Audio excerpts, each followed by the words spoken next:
उत्तराखंड सरकार को 1 अप्रैल यानी 3 दिन बाद से प्रस्तावित नई आबकारी नीति पर उत्तराखंड उच्च न्यायालय से बड़ा झटका लगा है। उच्च न्यायालय ने इस संबंध में दायर एक याचिका पर सुनवाई करते हुए सरकार से इसकी प्रक्रिया को रोकने के निर्देश दिए हैं। अलबत्ता इसके नियमों पर अदालत की कोई रोक नहीं है। अदालत ने केवल समय की कमी की मांग को आधार मानते हुए फिलहाल प्रक्रिया को रोकने के निर्देश दिए हैं। सुनवाई की अगली तिथि 13 अप्रैल रखी गई है।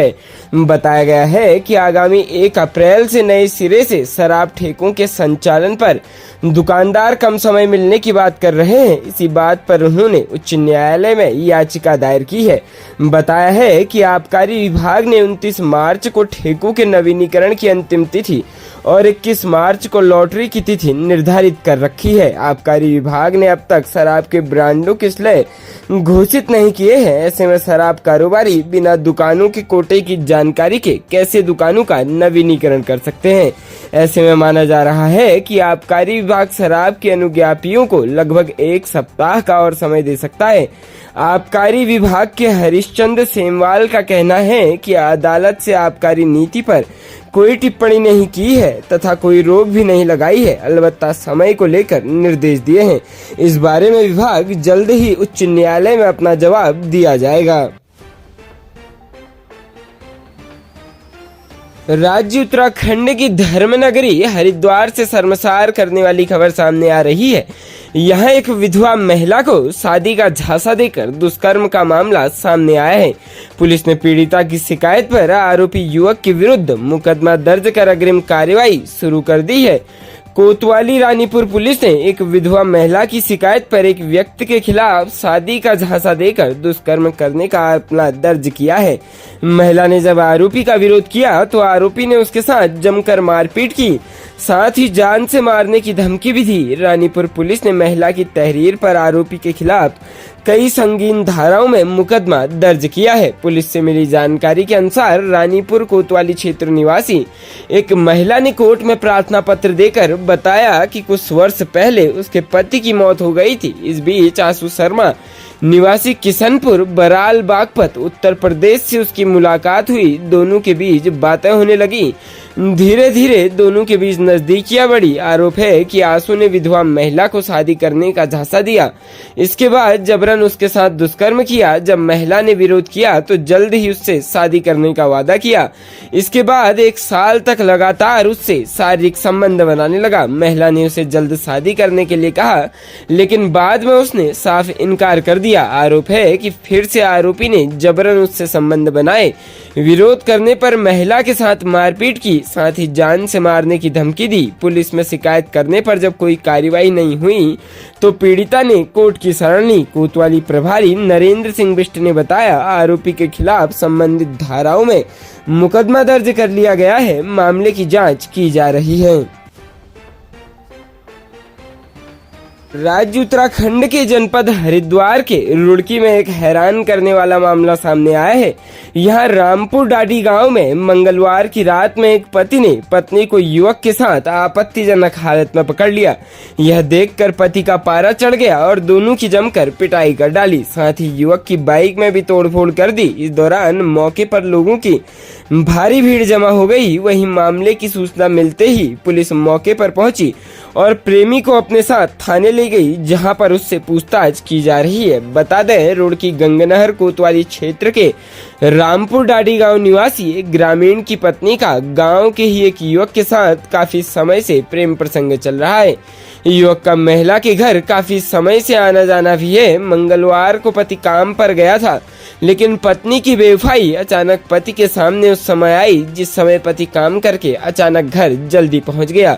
उसने अपनी पत्नी को अपने ही घर के अंदर आपत्तिजनक हालत में प्रेमी के साथ देखा, जिसके बाद उसका पारा 7वें आसमान पर चढ़ गया। गुस्साए पति ने प्रेमी को पकड़ने की कोशिश की, लेकिन प्रेमी बाइक से भागने लगा, जिसके बाद पति ने पीछा कर शोर मचाते हुए प्रेमी को बाइक से गिरा दिया। पति का शोर शराबे की आवाज सुनकर अन्य ग्रामीण भी वहां पर आ गए और युवक को पकड़ लिया। हत्थे चढ़ने के बाद बेवफा पत्नी के प्रेमी की पति ने जमकर पिटाई की, साथ ही प्रेमी की बाइक भी तोड़ दी। इसके बाद पति ने 112 नंबर पर कॉल कर पुलिस को मामले की सूचना दी।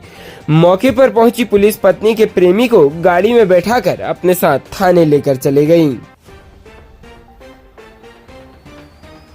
वो केंद्रीय मंत्री एवं कांग्रेस के राष्ट्रीय प्रवक्ता भक्त चरण दास ने बुधवार को यहां पत्रकारों को संबोधित करते हुए कहा कि अपने परम मित्र अडानी को बचाने के लिए प्रधानमंत्री मोदी लोकतंत्र का गला घोट रहे हैं। राहुल गांधी को निशाना बनाया गया है क्योंकि उन्होंने नरेंद्र मोदी से अडानी के बारे में पूछा। दास ने कहा कि भारतीय राष्ट्रीय कांग्रेस लोकतंत्र को बचाने के लिए सब कुछ करेगी। भक्त चरण दास ने सवाल किया, क्या अडानी की सेल कंपनियों में 20,000 करोड़ या 3 बिलियन डॉलर है? अडानी इस पैसे को खुद कमा नहीं सकता क्योंकि वो इंफ्रास्ट्रक्चर बिजनेस में है। यह पैसा कहां से आया? किसका काला धन है? ये किसकी सेल कंपनियां हैं? ये कंपनियां डिफेंस फील्ड में काम कर रही है, कोई क्यों नहीं जानता?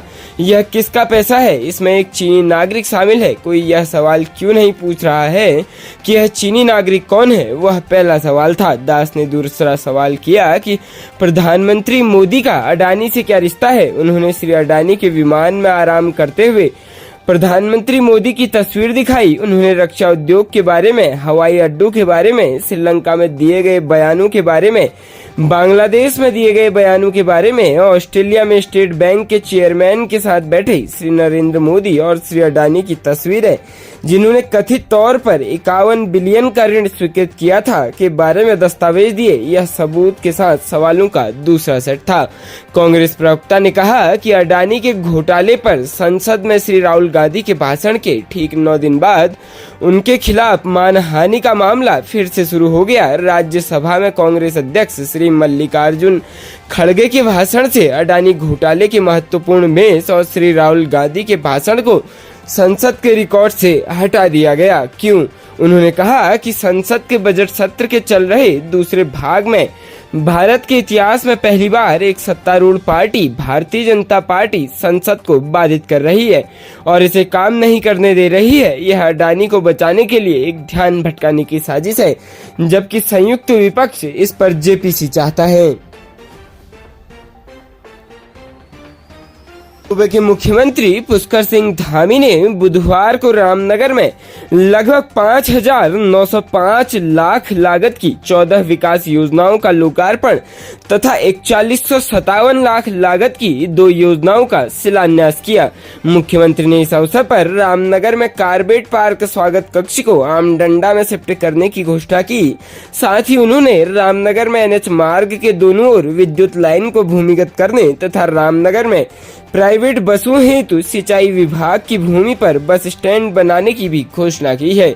मुख्यमंत्री पुष्कर सिंह धामी ने जिन योजनाओं का लोकार्पण किया उनमें रामनगर एवं बैल पड़ाव में वॉल पेंटिंग एवं कल्चर पेंटिंग योजना हेतु कुल लागत 20 लाख, रामनगर के गांधीनगर मार्ग से ढैला बैराज व शमशान घाट तक मार्ग निर्माण लागत लगभग 95 लाख, रामनगर के आनंद नगर पीपल पड़ाव में जितेंद्र के घर से चंदन के घर तक निर्माण लागत 100 लाख, गांधीनगर शिवपुरी पुरानी बस्ती में जूनियर हाई स्कूल से मोहन प्रसाद के घर तक मार्ग निर्माण लागत 109 लाख, काला ढूंगी के सरदार नगर बाजपुर केसोवाला बैल पड़ाव कोटाबाग पुनः निर्माण कार्य लागत 2063 लाख, तुमडिया डाम में द्वितीय 60 मीटर स्पान निर्माण कार्य हेतु लागत 653 लाख, रामनगर में रिंग रोड का पुनः निर्माण कार्य लागत 751 लाख, रामनगर काला ढूंगी के नया गांव से ढुकली तक विद्युत लाइनों का सुदृढ़ीकरण एवं लाइन शिफ्टिंग कार्य लागत 459 लाख तथा रामनगर में रिंग रोड हाथीडंगर से मालधन ढीला तक पुनः निर्माण कार्य लागत 283 लाख की योजनाएं शामिल है। इस अवसर पर मुख्यमंत्री ने कहा कि राज्य सरकार द्वारा प्रदेश में 8 सालों में 1 लाख करोड़ की योजनाओं का कार्य धरातल पर अवतरित किया गया, जो दशकों से रुकी हुई थी। उन योजनाओं पर स्वीकृति प्रदान की गई है। हल्द्वानी में जमरानी बांध की परियोजना पर अंतिम स्वीकृति भारत सरकार से प्राप्त हो चुकी है। जल्दी इस योजना पर कार्य प्रारंभ होगा।